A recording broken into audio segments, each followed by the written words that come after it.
Hello, everyone. Happy Thursday.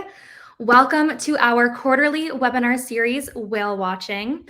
Everyone drop in the chat where you're tuning in from today. I'm going to go through and read some.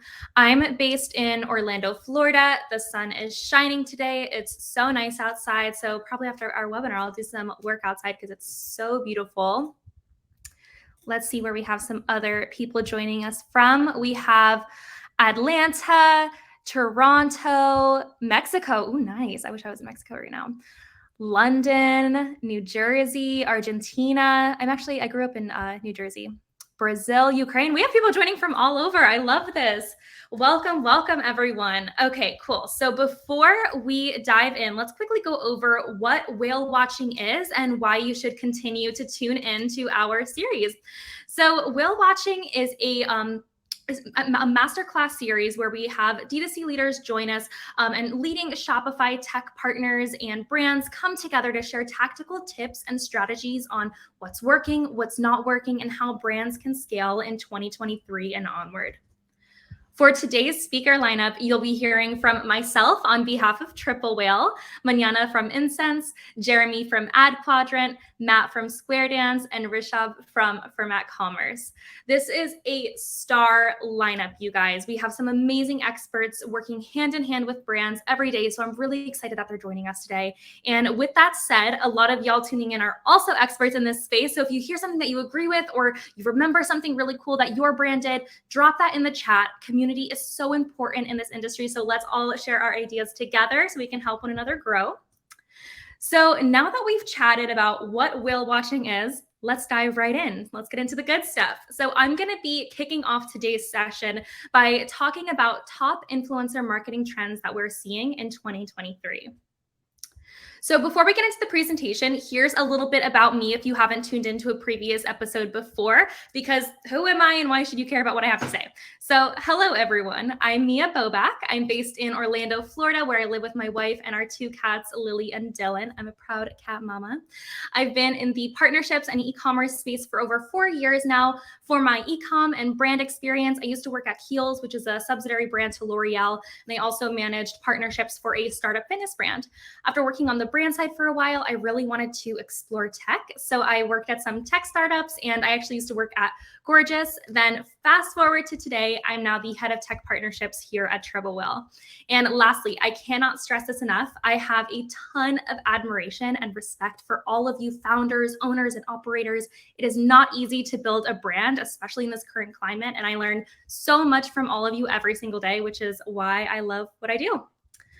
So here's a quick overview of what our agenda will look like for my session. We're going to chat about the growth of social search, how ongoing partnerships will thrive versus just one-off projects, why you should really double down on micro and nano influencers, and why using a smart customer data platform is going to be crucial for managing your influencers and affiliates.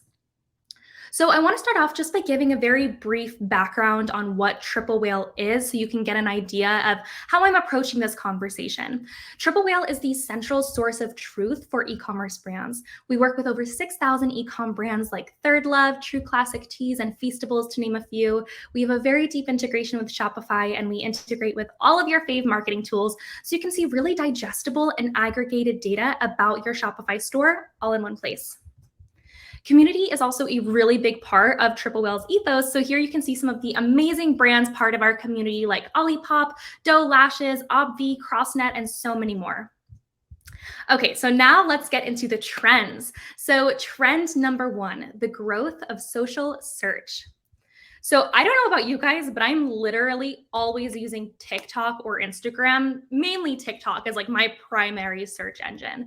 If I want, to find a new place to go in my area, new products, I'm always checking TikTok first, which is why I found this really interesting. So 40% of young people prefer TikTok and Instagram as search engines over Google.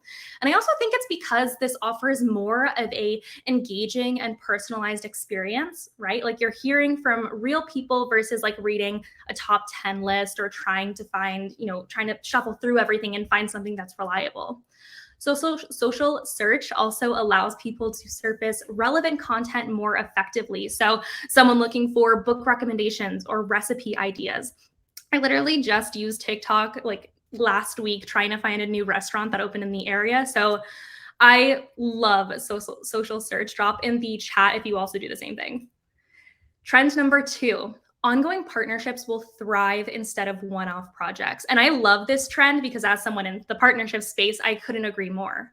So brand ambassadors are really like the next level of influencer marketing. Even influencers with the most engaged audiences have trouble, making any real contribution when commissioned for a single post versus a long-term partnership, which is why the goal should be to foster relationships with your influencers versus just a very short campaign.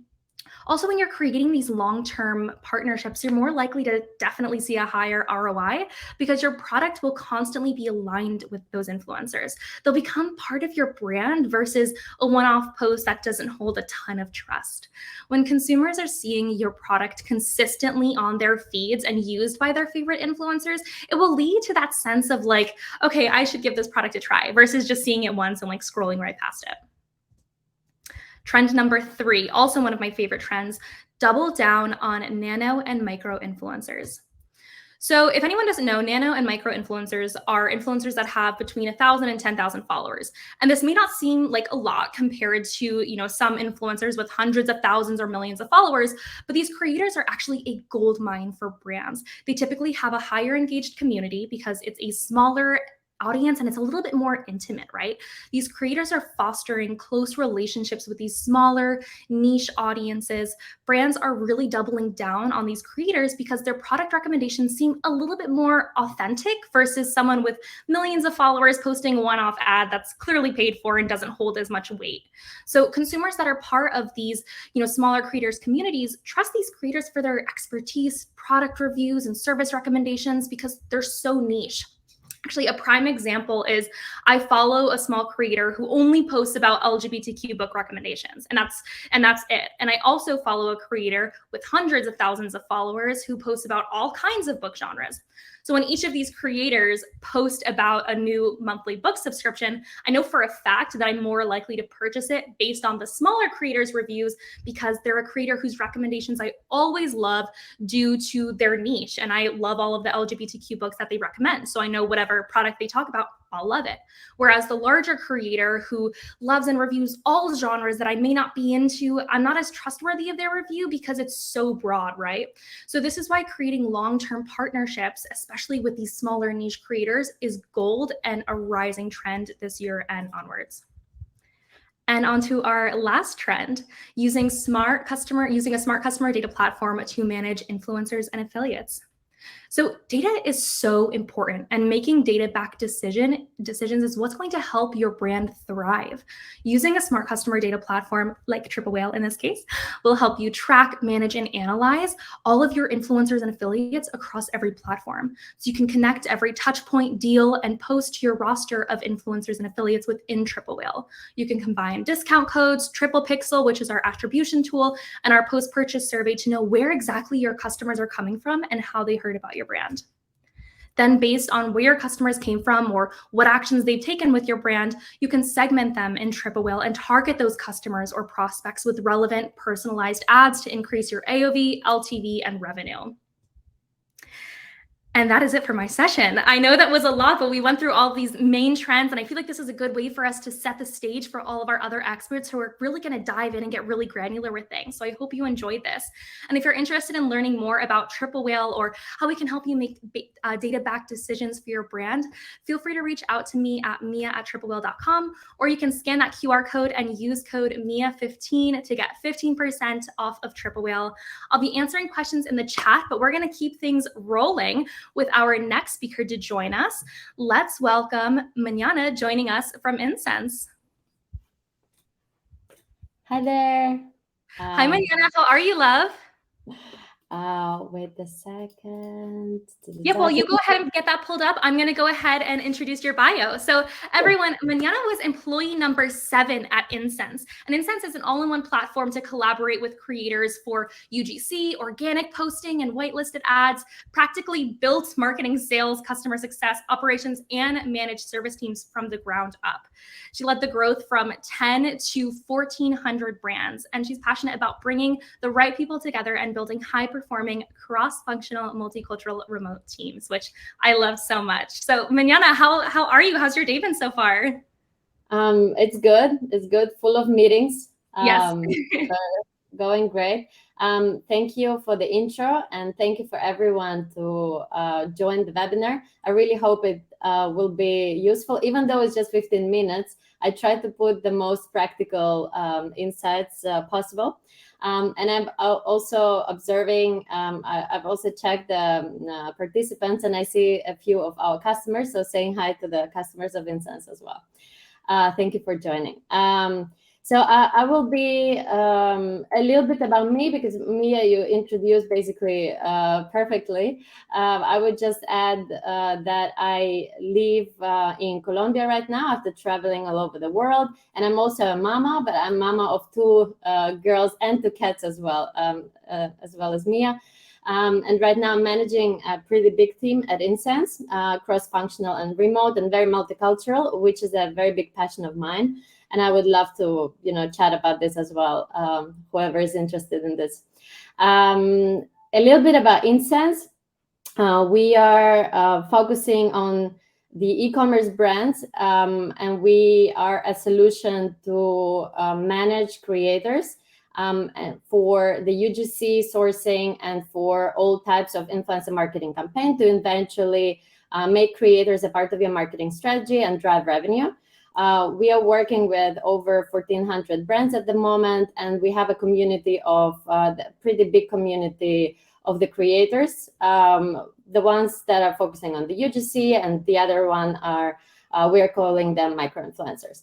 What I would like to share with you today are three things. It's why micro-influencers are great for your marketing strategy, as well as like the ways of collaborating with the micro-influencers. Besides the traditional influencer marketing, how we can drive the journey to purchase with the influencers, and a little bit I will touch the UGC sourcing part through the influencers, because we see it's a very big success among the brands that we are working with. Using and making influencers as a UGC providers. So first, a little bit about the micro-influencers. A lot of things Mia has mentioned previously. I would just like to emphasize here on the community power that these people are having. Again, because they're so niche and the community is so intimate, they have a fan base of the customers of the followers that are ready to make purchase decisions based on the opinion of this micro-influencer, and as well as the higher return on investment. Especially for the small and mid-sized brands, it makes a lot of sense in the unit economics to work with these micro-influencers. We would also divide two types of micro-influencers. There are micro-influencers that are more of the content creators, so their speciality and expertise is producing, authentic reviews and different types of UGCs, and their following might not be so strong, or their audience might not be so niche. So, and the other type would be mainly the influencers that are intentionally growing their following, their audience, and they might be very good for driving reach and sales for the brand. I will be talking about both of them, because all of them are micro-influencers. It's just they have different, strengths and focuses within what they're doing and what they are prioritizing. So how can you collaborate with the creators? Besides the, promoting to their own audiences through different types of collabs, which I would also be talking today about, starting with product seeding, and finishing with the traditional paid per post and brand ambassadorship campaigns. We see that micro-influencers are a great, affordable, scalable solution for driving authentic content reviews and UGC, not only for the paid social channels, but for other marketing channels as website, emails, and stuff like this. And the last one is the advertising with the influencers and running whitelisted ads, both on TikTok, it's named TikTok Spark Ads, or on Meta, it would be whitelisted ads, allowed listing. Different people call it differently. And this is one of the most efficient strategies that we observe among the brands. It would be like the next stage of working with the influencer. So let's start with the UGC and how we can scale UGC production and source UGC with the micro influencers. So first of all, it's selecting the right type of the UGC. As I told you in the beginning, when you need a little bit more authentic content, maybe for your own social, media channel, maybe for the paid social, maybe for the website. So we see that, the best brands are working with an influencer marketing manager who is like providing this content for other people in the team as well, and for the different departments. So the first thing is that don't focus on their following, focus on the content that they produce. The second thing, which we would say that the tip is to look at their portfolio. If they don't have the portfolio, look at their feed. But the UGC creators, most of them, they do have the portfolio of the content. Check 6 to 10 videos from your industry. So we would always recommend to go for the creator who has an experience of promoting the product that is similar to your product. Like, for example, the beauty UGC creators, they would be very good in the beauty type of content. They need to have the very strong, on-camera presence, basically charisma. So when you're listening to the person, you want to purchase from that person. And this is the number one thing that when we are looking at the UGC creators and approving and moderating them on the platform, that would be the number one thing, for us to review. Of course, ideally, you would be working with a creator who, regardless of this campaign, would anyway be your customer. I would also like to talk a little bit about the briefing process of the creator, because the success of getting the UGC from micro influencers lies in the process of briefing these creators and explaining what you need. And the number one thing that we try to educate our customers about is that creative briefing is a part of a bigger process of that has the creative strategy and the feedback loop with a performance marketing team. There is always a dilemma of like creative freedom versus scripts, and we would always stand for a better script and much more guidance specifically for the UGC purposes versus influencer marketing campaigns. Why? Because you as a brand, again, inside this process, you are the owner of the knowledge, that you know what works best for you in your marketing channels, and the creator knows what works best for his own audience. So if we are talking about posting to the audience, promoting to the audience of the creator, we would always recommend to go for more creative freedom and just giving the value props and stuff like this. But if we're talking about the UGC for your own marketing channels, we would recommend to guide creators a little bit better.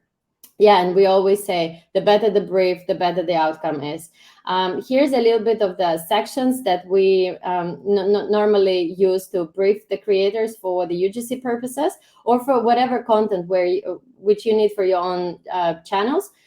One of the best case practices is to have the short list where we would put specifically hooks and B-rolls for different types of the like transitions and additional shots of the products, whatever you need. And then with this, you're kind of filling your content library, and you can repurpose content on a constant basis. And it kind of makes this process scalable. So there is no moment in which you don't have any content or any creative to drive your marketing efforts. And another tip would be the modular content. I know it's also kind of like, it's becoming a little bit of a trend, but not everyone is aware of it. Again, for the financial purposes as well, it's much better when you're collaborating with an influencer. Always ask for the raw assets of the content that they produce. It might be a little bit of an extra price, but there is a content that you can always go to the post-production, that your performance marketing teams can use, that you can use for your other marketing channels. And the second big part would be driving sales with the influencer partnerships, not necessarily the UGC. Here's the selection of the right person would be a little bit different from the collaboration with the creator with the purpose for the of the UGC sourcing. The number one thing, we call it, like, you can say quality of the audience, or we name it as a community power. So it's like, do they really have this, fan base of the followers that are ready to purchase because of the opinion of this person? And of course, you have to look at the relevance and the engagement of these followers, which you can always review the comments and see whether it's just, hey, great, or it's actually a meaningful and thoughtful comment on their feed. There is a number two thing, which is reach. And the best way to see this would be through the organic video views in the placements like TikTok videos or Reels on Instagram. And then shorts on YouTube, for example, right? But this is another based YouTube. It's a separate conversation. And then past performance of the brand collab. So to check the collabs that they did with other brands. For example, on Instance, you can check what other brands they worked with in the past, and you can even check their posts and how did it go and what was the reaction of the people to make a little bit of the research here. And the brand affinity, it's the last but not the least important factor to take into consideration while selecting influencers. It's whether the vibe of this influencer, the values of this influencer, the way they speak is aligned with your brand guidelines. The bigger the brand is, the more they care about the brand affinity. There are different types of influencer collaborations, and we've put it on this timeline, starting with product seeding and influencer gifting, then moving to the affiliate and ambassadorship type of collabs, and then paying for posts type of collabs. We put it on the timeline because our main recommendation would be, if you've never worked with the influencers, start with gifting and product seeding. It's a best way in to this influencer marketing area. And then, of course, when you are finding an influencer who you really want to work with, and the best way, again, would be through the product seeding, right? Like when you're sending the products and then, or gifting the products to the influencers, and all they should do is to send you the honest feedback. It's more of the free format. It's a great way first to get some cheap and affordable, authentic reviews of your product that you later on can use for different channels. But it's also a great way of filtering influencers whose content, first of all, you liked, who liked your product, and they're ready to move in this funnel with you. The second would be affiliate campaigns, and there is a very interesting trend. So there is a very traditional affiliate marketing, which we will be talking today later on as well on this webinar. And there is a new way of doing affiliate collaborations is when we share when there is a rev share out of the ads revenue. So it's if I did the whitelisting ads, whatever sales comes through this ad, I also share a little bit of this with an influencer. And we believe that would be the next level of the affiliate partnerships with the influencers, when we share the media buying budget with them as well at some point. And then the ambassadorship campaigns, which we would totally recommend as a goal. So that would be the final goal for you, to find a roster of reliable creators that match with your brand, with your values, whose audience is what you need, and then build these long-term collaborations because they know your brand. You can always, negotiate. There are always the discounts if it's a collaboration on a long-term basis, and just the original, paid campaigns. You can always mix in between. For example, I can do the product seeding mixed with an affiliate, or I can do the brand ambassadorship mixed with the affiliate, or I can do some fixed paid post again mixed with the affiliate, right? So depending on your campaign goals, you can always use different methods of payment. There are different measurements of different, depending on your, goal, you would measure success of the influencer campaigns differently.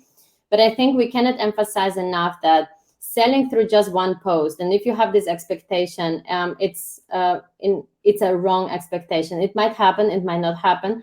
It's very unpredictable. What might be predictable in influencer marketing, in organic posting campaigns, is having a regular effort of influencer marketing and like brand ambassadors who are posting on a regular basis for a specific amount of time, first of all. And second of all, whenever your metrics, like if I'm doing influencer marketing campaigns, I see overall my sales is growing. And because the journey to purchase, there are different touch points. And a lot of times influencers are these first touch points. But after that, there are so many other things which are happening. And we also are observing it among our clients that the paid ads is the last touch point that is most of the times attributed. So you would always think that the paid ads is your channel. However, we also observe among the brands and the data that we have is that if they start adding organic to their journey, their general sales are growing, right? Not necessarily always you can attribute this. Attribution is always the problem. So use Triple Whale for this. And that's it. I think that's all, guys, I wanted to share. On our website, you can find a lot of different case studies and a little bit more on education. Thank you for listening. Mariana, thank you so much. That was a wonderful presentation. There were so many things that you said that stuck out to me. I loved all of the different examples that you included of how you can work with influencers. And then, of course, I loved how you mapped out what a customer journey could look like and how convoluted it is. And, it's definitely not direct response. So I've loved everything that you shared. We are up on time, but I do have one question. So for some of the brands that are joining us today that are, they're new, they're growing, they're building their brand. Maybe they haven't really explored, the influencer stage of their brand yet. How do you recommend that they start working with influencers? What are some of those first steps that you recommend for brands that are like totally new to this world? Right, that's a great question. So as I've shared, I would always recommend to go for the product seeding. So do a little bit of the research, find influencers. You can find them manually, not necessarily use any platform. And I would actually always recommend to do some processes manually, especially when you're starting, and then scale it with some softwares and marketplaces and stuff, right? So you can find them manually on TikTok marketplace, the influencers that you would like to reach out to, maybe like 100, at first, and then send them your products and communicate with them, right? That look, I just wanted to share with you this product, and then please send me the review, the honest review, and maybe post one time, but in a free format, and then see what happens. You will have the free reach, you will have very affordable UGC, and then you will find this roster that you can move them to, either affiliate base or even move them to the brand ambassadorship at some point.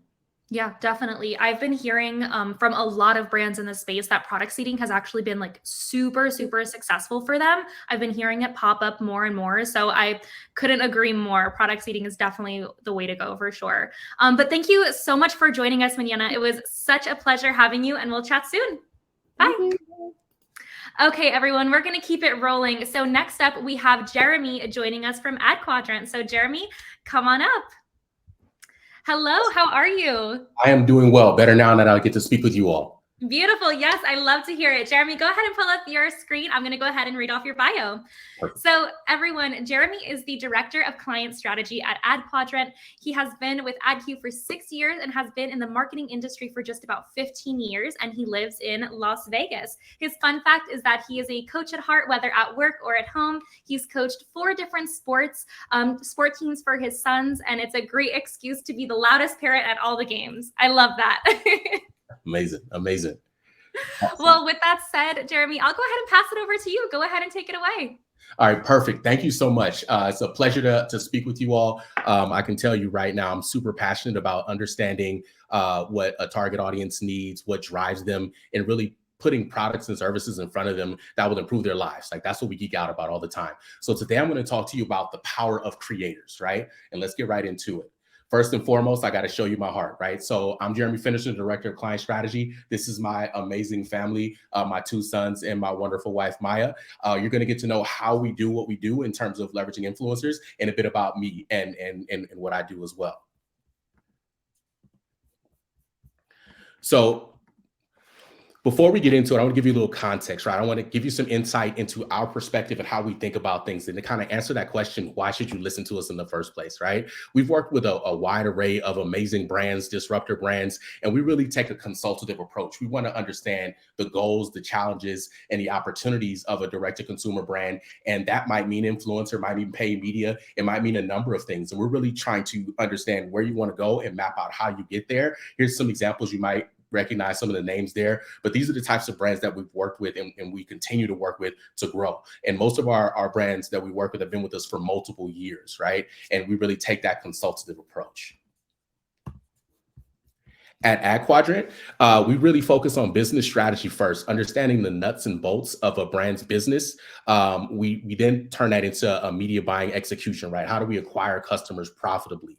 We go very deep on creative, reverse engineering what type of content needs to be in front of what audience at what time to get them to take an action. And we obsess very heavily on the data. One of the things that we need to make a t-shirt out of is a saying that we have, which is there's gold in your data. There's insights there, right? So we really leverage using all the information that we purchased to find out what the next opportunity is and how we lean into that.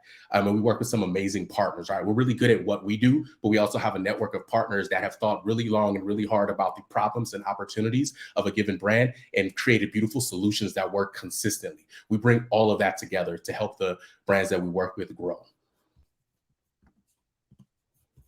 So today I'm going to talk to you a little bit about the outlook in 2023, the goals of influencer marketing. Like what does good look like? The 3 steps that we take and the bigger picture. So let's get into it. So the influencer market was a $16.4 billion industry in 2022. You could buy some lunch with that, right? That's a pretty solid number. However, it's anticipated that the global influencer market size will reach $84 billion plus in 2028. And marketers will spend collectively over $4 billion on influencers in 2023.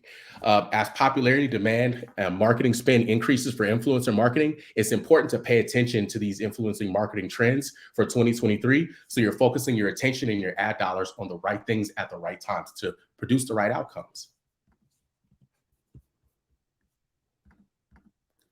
So when you're running any sort of campaign or strategy, it's important to figure out and reverse engineer first the business goals. What are you as a business trying to achieve? And then from there, establish what good looks like, right? We always want to know where we're going and what good looks like, and then how to drive a measurable impact with the strategies that you deploy.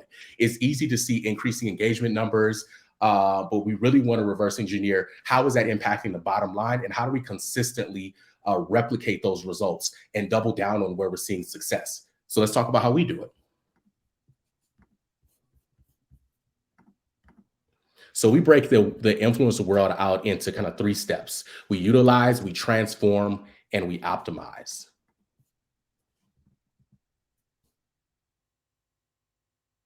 We start off by first understanding the core set of personas that make up our audience. It really starts with who we're talking to first. If our ideal customer walked through the door, what would they look like? What are their concerns? Who are their influences? See what I did there? How do they make decisions? And what are their aspirations? If our target audience is a dad with that's been a multiple time soccer coach, has affinity for Pop-Tarts, but only the strawberry ones, if anybody feels called out, we're on the same page there. I joke, but you really need to deeply understand the personas that you're really going after so that your campaigns are effective, and you'll see a dramatic improvement over what your competitors can do because you started off first understanding who you were talking to, right? From there, we use data-driven creator matchmaking to ensure the creator that we're working with will resonate with the personas we've clearly outlined, right? Similar to real matchmaking, it's a nuanced combination of signals, data points, and drawing connections to make sure that our creator will resonate and we pick the right one. We'll look at their engagement, the demographics of their followers, we'll cross-reference that with our backend data we're collecting, which might drill down into the information we have on a last click interaction from a purchase in Google Analytics. We'll review platform information to understand how Meta, TikTok, and Google Ads are delivering content to our audiences and what signal we have that's leading to the right business outcomes. And we're very creative focused. So we'll leverage the intel we have from our creative tests to understand that to make sure that the match makes sense and is authentic to the brand. And we really get to know what resonates with our audience to inform our creator selection. So there's a lot of back work that goes into how we engage in making sure that who we're talking to actually is going to speak to our audience effectively. For an influencer program to be successful, though, you'll want to cast the widest net possible to gain net new customers and exposure for the brand. For example, for a beauty example, is the content or the influencer relatable for that brand? We may look at fashion influencers that have shared interests that align with that beauty brand's persona. To accomplish this, we use a variety of different influencer channels, whether that's YouTube, Facebook, Instagram, TikTok, Pinterest, Twitch. We want to be wherever our target personas are, and we want to be working with creators that can speak to that audience on that platform. And then we leverage a lot of diverse talent within each of our markets. So we work with a lot of different talent creators simultaneously to get the most diverse content possible. Our target persona is likely made up of a variety of different people, and our selections reflect that, right? We're highly intentional in our approach, which delivers authentic and compelling exposure for the brand, resulting in net new customers, positively impacting revenue and providing improved metrics when you look at CPA and ROAS. So we do a lot of back end data before we make our selection, and then we see how that's performing over time.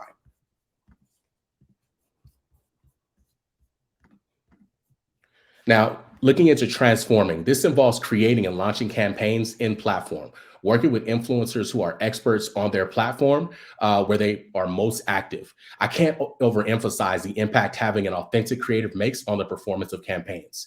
In our first step, we have to say there's no one size fits all approach. We ensure our creators are creating content on their different platforms and develop cut downs from branded content for paid amplification.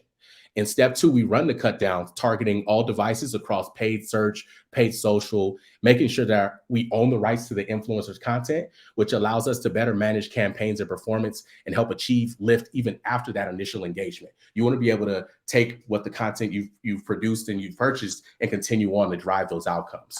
So their footage then folds into a regular creative and testing strategy, and we can repurpose it over and over again to continue building winning ads, gain learnings, and potential customers. You'll see there's a recurring theme, which is understanding who we're talking to, establishing baselines, and continue to learn and iterate. We're setting ourselves up for the long game when we have these engagements.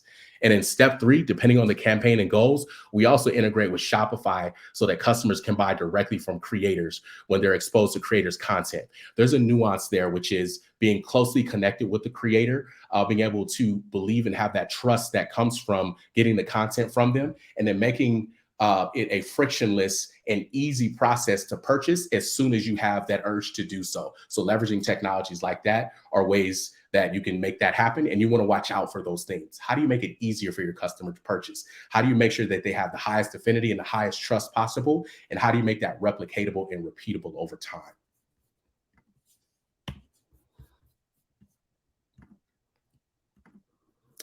And then finally, we make sure that all of our creator content is optimized for each platform and utilizes cutting edge frameworks that are relevant to the platform, what the platform is rewarding in both attention and conversion. There's a recurring theme that you're hearing there. We have to both understand what we need to do from a creator selection standpoint, but also what is the platform rewarding? Because you'll see better performance and an amplification because you're showing what the platform is already rewarding in addition to what you're feeding it. You want to have both of those in play. Our team works hand in hand with the creator to make sure we're weaving in what we know works with a given platform into their style of creative. We would never, for example, run a piece of content that was made for YouTube on TikTok because those platforms are different and they work differently. Think about it. Your mentality and goal while on YouTube is dramatically different than, say, when you're on Instagram. I know when I'm searching on YouTube, I'm looking for vlogging camera recommendations so that me and my son can build out a Lego YouTube channel. Whereas when I'm on Instagram, I'm looking for local date night recommendations so that I can go out with my wife, Maya. Side note, for Las Vegas, check out Secret Speakeasies. You'll thank me later. We want to make sure that we're working with a creator that can develop content that is unique to the platform and you can see it.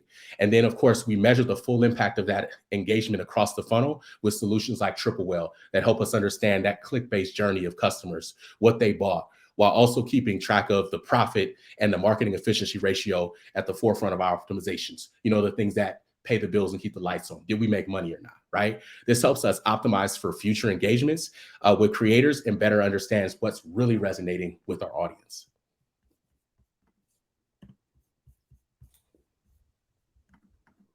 Now, zooming out for a second, there are a couple of core themes we want to think about here. Contribution inspires promotion. The obvious value here is that working with influencer content can inspire promotion of the content we're collaborating on. Reaching the audience of the influence with that content is relevant and credible and can be incredibly valuable for brands that want to bring awareness to hard to reach audiences, right? You want to come into the game, into a relationship with a recommendation from somebody they trust. Authenticity drives engagement. When influencers also represent the customers that a brand is working to engage, the authenticity and voice of the customer that they bring to the content and collaboration results in a more engaged audience and better interaction and sharing as well, right? Trust really motivates, right? A few things motivate conversion more than and the essence and make someone an influential part of their community, right? Like that motivator and that trust really takes people to the next level. Therefore, trusted influencers who are involved with a brand and content that in the mid funnel are focused on increasing conversions. When you're thinking about making that purchase, when it's been on your mind, seeing somebody you know, like, and trust can drive that action at a highly impactful rate. And then we want to activate advocates, right? Bringing it back to reach through brand advocacy, brands can expect their view of influence to customers and to be activated in alignment with what the customer is really trying to achieve when they buy the product. And it produces this kind of flywheel of trust, affinity, and people taking action. This all follows a flow that drives net new potential customers into our funnel from awareness into varied messaging that increases as their familiarity increases with the brand, into them purchasing, and then into a retention cycle where we continue to introduce new existing products and existing customers to each other, right? If they bought one product, what else can they buy that will help improve their lives? If they bought that product and they love it, how do we get them to buy it again? That's a cycle that we want to bring them into. If you remember nothing else, remember that influencers, when leveraged correctly, can be a powerhouse for business growth, right? Have an intentional strategy for working with them and connecting that back to actual business outcomes, right? Use authenticity to attract new customers and keep existing customers. And above all else, have fun and really get to know your audience, right? Okay. And that really kind of wraps up how we approach influencer and how you should do the same. Back over to you. Thank you so much, Jeremy. That was so good. There was a quote that you said that immediately stood out when you had mentioned authenticity drives engagement, because I couldn't agree with that more. Sarah Levinger has talked about like the psychology of marketing and how like immediately we're all consumers. Immediately we can tell when we're watching an ad or a sponsored post.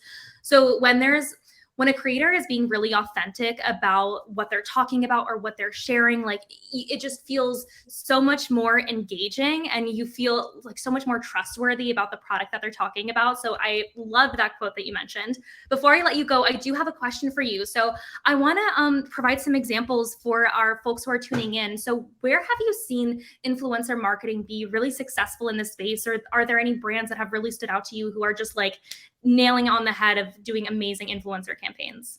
I actually want to arm the audience with something a little bit different, right? I want you to be able to not only take my initial answer, which in this month and in this year is correct for now, but I want to create, basically, if you teach a man how to fish, he can feed himself forever, right? So I would actually do something different, right? I would look at and categorize a couple of different industries. Let's look at beauty, right? Let's look at fashion. Let's look at health and supplements, right? I would take those and I would go to places like Facebook Library, and we all can kind of recognize what UGC looks like, right? I would look at those from a Facebook Library standpoint, from the top TikTok ad standpoint, and I would use that information to start to see what has been live the longest, right? What has the most comments, right? What has the most shares? And I want to build this kind of process for you. So one, identify the different industry. Maybe it's yours and a couple of others that are complementary. Two, go to Facebook library, go to top TikTok ads and look at what has been live the longest, has the best engagement, shares, and so on, right? And then from there, I want you to create your own list of who you think's working well. And then here's the part where you can apply it.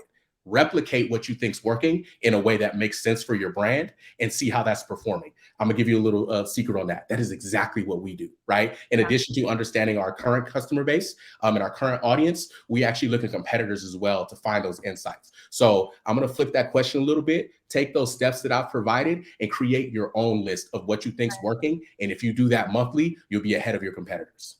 Beautiful. I love it. Yes. Thank you so much, Jeremy. Just dropping all of the knowledge bombs. It has been such a pleasure to hear everything that you had mentioned about influencer marketing, and it's just been so, so good. So thank you so much for joining us. Thank you. Perfect. We'll chat soon. Bye, Jeremy. Okay, everyone, we're going to keep things rolling. So next up on the stage, we will be joined by Matt, who is the co-founder and head of corporate partnerships over at Square Dance. So Matt, hello, welcome. Matt, I believe that you are muted. My apologies. Hi, everyone. Hi, Mia. Sorry about that. Hello, hello. Welcome. How are you doing today, Matt? I'm doing good. The sun is shining, and I'm, attempting to match Jeremy's energy. Beautiful. Yes. Remind me where you're based out of, Matt. We're based out of Toronto, actually. Very nice. Yes. Amazing. Well, why don't we do this, Matt? Go ahead and pull up your screen, and I'm going to go ahead and read off your bio. Okay, everyone. So Matt is the co-founder of Square Dance, a platform and marketplace that connects D2C brands with affiliates to co-create and scale performance marketing campaigns across the internet. Matt has over 10 years of performance marketing experience and has helped brands like Goalie, HelloFresh, Mudwater, Noom, and many others generate hundreds of millions in revenue. The mission of Square Dance is to democratize digital advertising for small and medium-sized businesses by building a community around campaigns through strategic partnerships, workflow, efficacy, and knowledge sharing. So, and then also for Matt's fun fact here, you grew up traveling in a carnival. That's so cool. I did, yes. My parents owned carnival games, and it was a big fair that traveled all over the world. And I spent my childhood working in the games, and it was a wild childhood, to say the least, but very fun. My gosh, wait, that's like, I feel like that's the dream childhood, growing up and traveling in a carnival. That's so cool. Yeah, if anybody ever wants to bring me to a carnival, I will win you lots of stuffed bears. Yes, I love that. Amazing. Well, with that said, Matt, I'll go ahead and pass it over to you. Take it away. Perfect. Okay. Okay, so hi guys, I'm Matt. I'm here to talk to you about affiliate marketing. And my objective really is to accomplish two things. Today, I want to educate you guys on what affiliate marketing is, and I want to give you a guide and best practices to help you get started.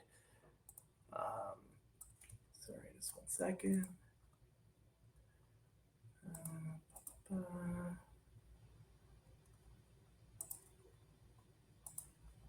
sorry. Here we go. Okay. A little bit of technical difficulty there. Okay, so to accomplish this, what I'm really going to be doing is I'm going to give you a quick background on me. I'm going to provide you with a clear definition of what affiliate marketing is. We're going to explore the types of affiliates you can work with. And then I'm going to give you some higher order outcomes in terms of how you can drive this for your business. And finally, I'm going to finish off by giving you 5 actionable steps and insights you can leverage to get you started. So let's dive in. So as mentioned, I'm Matt. I'm one of the co-founders of Square Dance. Square Dance is an affiliate platform and a marketplace that essentially connects brands, media buyers, publishers, and influencers to co-create ad campaigns that grow sales across every online channel. Our company is only about 10 months old, but fortunately we're growing really quickly and it's all very exciting. I've been in the affiliate marketing space for over 10 years and I've learned a lot about how to use this sort of tactic in terms of driving significant customer acquisition for companies like Goalie, SoloWave, HelloFresh, and Noom, just to name a few. Before Square Dance, I helped build affiliate networks and Carousel, which was an affiliate agency. In retrospect, the agency was really a grand experiment to validating the need for a marketplace like Square Dance to exist. So ultimately, we built Square Dance to automate the inefficiencies or the mundane work that was historically performed by affiliate managers or account managers. And so we sought out to build a self-serve technology to make it easier for brands, agencies, and affiliates to go direct and to do it at scale. I love affiliate marketing. I'm a huge proponent of it. I think it's one of the most powerful approaches to helping brands grow sales across the internet. And hopefully by the end of my presentation, you understand why. So let's start with a question.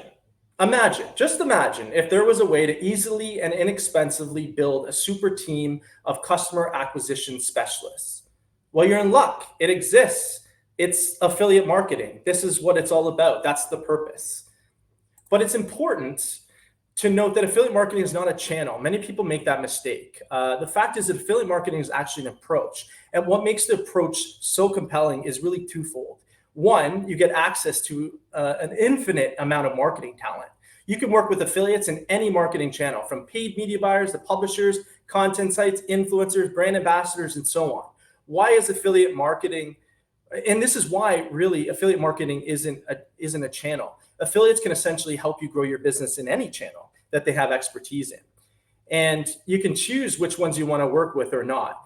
It's an approach with a better business model that enables brands to harness essentially the collective wisdom of global marketing talent, but minus the overhead. And the second compelling reason is it's a performance-based economic model, meaning the cool thing about the affiliate model is that it's all results driven. Brands only pay when a desired action occurs. It could be a lead or it could be a sale. This essentially eliminates advertising waste and keeps all parties accountable. Everybody is talking about affiliate marketing right now. It's got all the buzz. And I believe it really boils down to a few different things. Changing societal shifts. You're seeing, big changes with remote work and contract-based work. You're seeing the democratization of information through, tools like ChatGPT.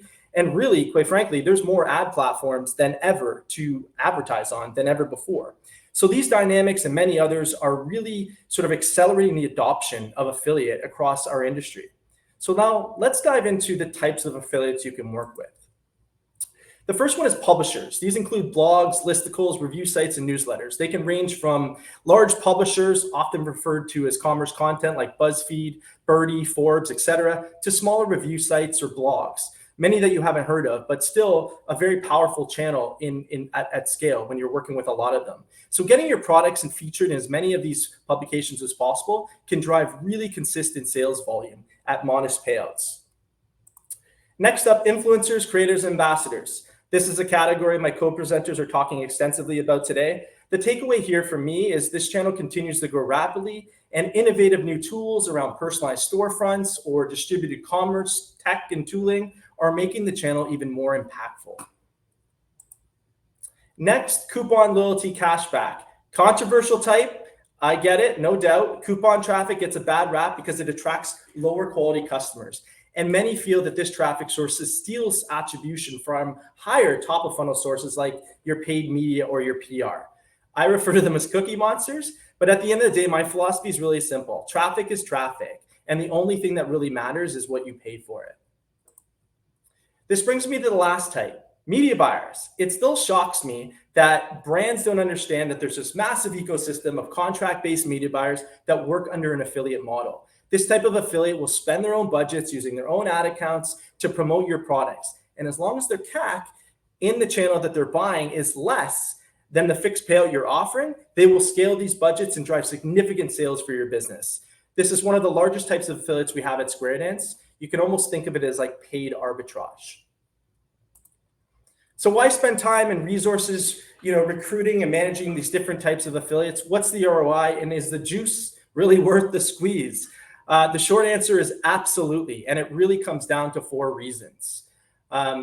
And it starts with incrementality, right? So if you're working with a ton of affiliate partners with a diversified channel mix, it means your customers will get exposure to your brand in many more places than they have historically. If you're everywhere your customers are online, your advertising dollars go further, and you should see a much healthier ROAS in your overall marketing spend. I call it the Pac-Man effect, right? So think of your affiliate partners as Pac-Man moving all over the internet, gobbling up new customers wherever they may exist. A great example is a brand that we've worked with is called Goalie. They absolutely killed it. You couldn't go on the internet a year ago and not see Goalie ads everywhere. It could be creators, could be influencers, paid ads, could be publications. They are masters at affiliate marketing. It was a huge growth channel for them as a business. The next one's channel diversification. Meta and Google are incredibly effective channels that you're likely already using, but affiliates are an incredible source of new but most brands need a more diversified mix. Affiliates are a great way to experiment and grow in many channels that you may not have the budgets or even the resources to do internally. Creative ideation and inspiration. Affiliates are creative, period. Imagine expanding your affiliate marketing team, or even just your marketing team by 100 people. Affiliates are an incredible source of new ideas and insights that you can tap into to develop more performative campaigns. Most of the best angles or ad strategies come from affiliates on our platform that brands can then leverage or repurpose for their own internal efforts. And then lastly, it's all about scale. If you successfully build an affiliate program with many partners, you get leverage on your operating capacity, meaning you can tap into more channels than a traditional agency could or an internal team could be by expanding your workforce by using affiliates. And when it's done right, your business scales much faster because you have way more resources available to you that are working in your favor. So what impact can affiliates have on your revenue? Well, well-executed affiliate marketing programs should generate anywhere between 30 to 40% of your aggregate sales volume. That's the goal, ladies and gentlemen. So, all right, we're done with the theory. Now let's get into sausage making, of putting this into practice. So here are 5 steps you can take with you today to get this flywheel spinning. We're going to dive into each one of these specifically, but here's your overview. And it starts with step 1. You got to sign up for an affiliate tracking and attribution platform. Next, you got to build an offer. Step 3 is developing, organizing, and sharing content with affiliates. Step 4 is determining affiliate payouts and tiers. And finally, step 5 is recruiting and managing affiliates. So there's no shortage of no shortage of affiliate platforms that exist in the market. Some are better than others. I recommend Square Dance, obviously, but you should do the research to see which one works for you. At the end of the day, the best value a platform can offer are the relationships that exist within it.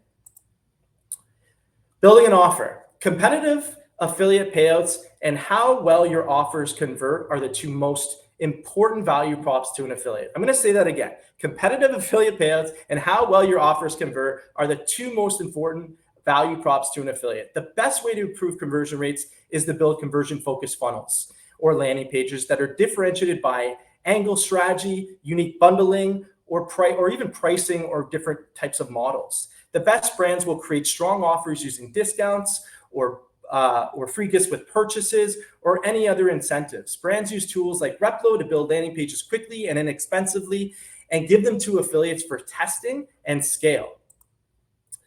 Building offers can vastly improve the conversion rates, and it really shortens the attribution windows, which makes affiliates really happy because they're able to convert more customers, and it keeps them motivated and it keeps them promoting your campaigns. Develop, organize, and share content with affiliates. So I already said that affiliates are very creative people. So you want to create a workflow internally to share your content with affiliates. The more content you share with them, the more they will commit, test, and scale your campaigns with you. And affiliates will shock you with their creativity. They can build a ton of new content to help you unlock new customer cohorts that you may have never even known existed. Determining affiliate payouts. Most brands are not very strategic in pricing affiliate payouts. This is odd because it's one of the most important value props affiliates use to determine, 1, if they're going to promote your brand to begin with, and 2, how committed they remain to promoting your brand. I could probably write a book on the best practices, but here are a few important takeaways. Number 1, get in the practice of creating custom payouts based on the quality of sales your affiliates are sending you, i.e. affiliates that drive customers with higher AOV or higher LTV should obviously receive higher payouts and vice versa. Number 2, paid media affiliates should receive payouts comparable to your historical CPAs in paid social channels like Meta or TikTok. And number 3, create a check and balance weekly or even monthly to evaluate the quality of the customers that your affiliates are sending you, and make sure to adjust those payouts down or up based on the quality of those customers that they're acquiring for you. And finally, recruiting and managing affiliates. There are many tools to do this. But that's the easy part. The hard part is actually doing the affiliate outreach regularly to attract more affiliates to your campaigns. Most don't do that very well, or worse, they don't do it at all. So they expect affiliates to essentially seek them out. The reality is there's a sales muscle that needs to be built by brands to attract affiliates to their programs at a high clip. So get your spears out and go hunting. Remember, one large affiliate partner can change the trajectory of your company. SquareDance makes recruitment really simple because every affiliate has a bio in our platform, and you can communicate with them directly via our messenger tools. In terms of managing affiliates, it really requires someone from your team to be responsive to them. They need to be available to answer questions, provide resources, troubleshooting, etc. This is necessary to support their promotional efforts. You want to make them feel supported. If you do that, it builds trust, and they will stay committed to the partnership. In sum, if you do all of these things really well, you will create an entirely new vehicle for customer acquisition. And that I can promise you. So here's a quick visual in terms of sort of those steps. I'm sure that these slides will be shared and you guys can take a look at that. Next, I want to just kind of give you some high-level mistakes that many people make or many brands make when they're running affiliate programs. The first one being, just because you build it does not mean they will come. You do have to put in the work just like any other channel. So definitely do that. Assign someone internally to champion the program. It does require somebody managing it in order to make it effective and truly unlock the value that it's capable of providing. Be thoughtful about your affiliate payouts. And finally, the more resources you allocate to affiliates, the more performative they will be. You don't want to treat them as affiliates. You almost want to treat them as contractors to your business. If you're bringing a contractor in your business, you want to arm them with resources to make them successful. Affiliates aren't any different. I think the last thing I'll leave you with is affiliate marketing or building affiliate marketing programs is really akin to home ownership. The more work that you put into it, it appreciates in value. And that value will compound over time. I want to thank you for listening today. If you have any questions about my presentation or about affiliate marketing in general, hit me up anytime. Matt, that was so good. Thank you so much. I loved just the entire roadmap that you provided, the mistakes to avoid. I feel like that's one thing that I usually don't see in like presentations in the industry is like, don't do any of this. Like, I love that you included all of that. Before I let you go, I do have one question. So yeah. I'm really curious, if you're already running paid media internally, does it make sense to use paid media affiliates in similar channels? Yeah, I would say absolutely. Most of the brands that we work with do have a paid media motion, whether they're using agencies or internally. You want to look at affiliates as sort of like deepening your bench, right? It's almost an amplification. If you have 2 media buyers internally doing Meta, why not work with 10 other ones on SquareDance that can sort of get you even more exposure? And the cool thing about affiliates in SquareDance is they're working their own ad accounts and they use their own strategies. So they may be able to uncover customers that your internal team might not be going after. Right. Yeah, that's a super good point. Thank you so much for clarifying that. And yeah, I hope you have an amazing rest of your day, Matt. It has been such a pleasure to hear everything that you shared. Thank you so much for joining us.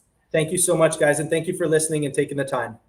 We'll chat soon. Bye, Matt. Okay, everyone. So next up, joining us, our final speaker of the day, we have Rishabh joining us, the co-founder and CEO of Format Commerce. Hello, Rishabh. How are you? Great. How's it going? Doing good. Why don't you go ahead and get your screen pulled up and I'll go ahead and read off your bio. Great. All right, everyone. Rishabh is the co-founder and CEO of Format, a distributed commerce platform. Prior to founding Format, he led the new business at LiveRamp. He has a PhD from MIT and his BSc from UPenn. And his fun fact is that he used to dance in a touring salsa troupe. Okay, I love that. Yeah. Yeah, I wish I could dance more these days, but unfortunately, I do not. But it was super fun to be part of that troupe while I was there. It was a troupe in Philly, so yeah, it was amazing. Cool. Yeah, I love that. That's a really good fun fact. That's super cool. Well, with that said, Rishabh, I'll let you go ahead and take it away. Awesome. Yeah, thank you, and thank you all for taking the time. I'm gonna try my best to keep this relatively brief. The rest of the speakers had done an amazing job teeing up, what the value is of working with influencers in general. How do you think about the strategies of deploying it? And then specifically how to think about it, the context of affiliates, right? And so instead of spending time sort of rehashing the value of the influencer, I'm just going to present a single slide on that, which is, even Meta themselves has consistently shown that influencer and UGC content works. It works to drive the click. It's the most engaging form of ad that you can actually run. And in fact, internally from what I know at Facebook, or Meta rather, it is the single most important thing to them is how do you drive more influencer and UGC creators to create more content on the platform. And they're investing very heavily in that. And so for many of the brands listening, Meta tends to be one of the largest platforms for driving revenue for you guys. And so it's something to really make sure you're keeping top of mind. The question that we're here to try to put a little bit more color on is what happens after the click, right? So influencers and creators are incredible at actually driving that actual click in your ad or in their native post. And then once you actually get the click, what you don't want to have happen is you see a piece of content or you see a page on the site that is really not that related to the content or the person from whom you actually saw the content in the first place, right? And so I just picked an arbitrary example here just for illustrative purposes, but this is what the ad looks like and this is what the homepage looks like. They're really not related to each other, right? And this is reasonably common. And of course, one would say, hey, it's pretty hard to develop a new website for every ad you're running.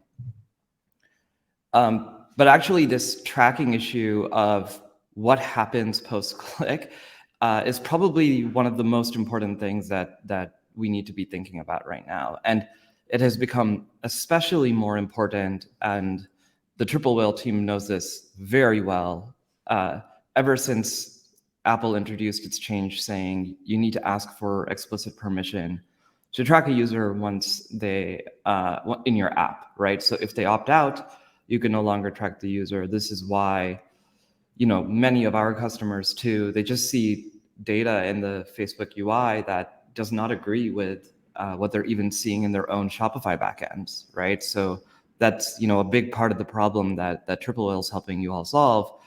So it means that really paying attention to that post-click experience is very important. So the way that we think about this is up until now, basically up until the moment of being able to track people effectively, you could actually run multiple ad types, multiple content types, all to the same website experience because you had that cookie ID, you had that mobile ID in order to both provide a page that was relevant to the ad and also, more importantly, to actually send the data back to the platform in order for that to learn and understand and how to optimize that actual campaign. But where we need to get to in terms of how we actually structure these campaigns is for every piece of content, you need to build an actual site that is native to that piece of content. So, and this may seem, daunting or very complex at first, but actually, there are many ways that one could actually drive a unique experience after the piece of content that you see, right? This will provide two things. It provides a better experience for your consumer who is actually already hooked on that piece of content that is developed by the influencer or creator. But it also drives native measurement. So if a transaction happens in that store, by definition that it came from that ad. So what is it that we at Fermat here do? We're one of the providers, and there are a few others who enable you to actually do this. You can build a full store for every piece of content that you run with just a few button clicks. So you just curate the products that you want to within that context. you enable whatever you want as customization, and then you can natively transact within that context, and you can pull the transaction to wherever you want to within that context, right? So the whole idea is from the point at which the person gets hooked to that piece of content, you want to give them a journey that is actually as effective as possible to actually completing that transaction and understanding the transaction. So I'm just going to show you a quick video of what this actually looks like. So here on the left, you can see this is a piece of creator content. There are these two people who are talking about this beauty brand and the advantages of this particular product. When the consumer hits shop now, what you'll see is that they get taken to a store that is native to that piece of content. In this particular case, it's a continuation of that content. And now your entire store is pulled up into that, in this particular case, video experience, right? It can be anything, but really what you want to do is make it native to wherever that person came from. Everything gets pulled automatically, and you can then allow the person to transact natively within that context. And most importantly, you want it to be triggering your backend, because as we know, after the ATT change, the thing that's really important is you own the data. You need to own that first-party data in order to maintain the relationship with that consumer once you've actually captured them. We do the same thing with other types of creative content. This is, shopping within the context of a blog, again, written by a creative. You can actually, again, capture that transaction directly within the context of that blog.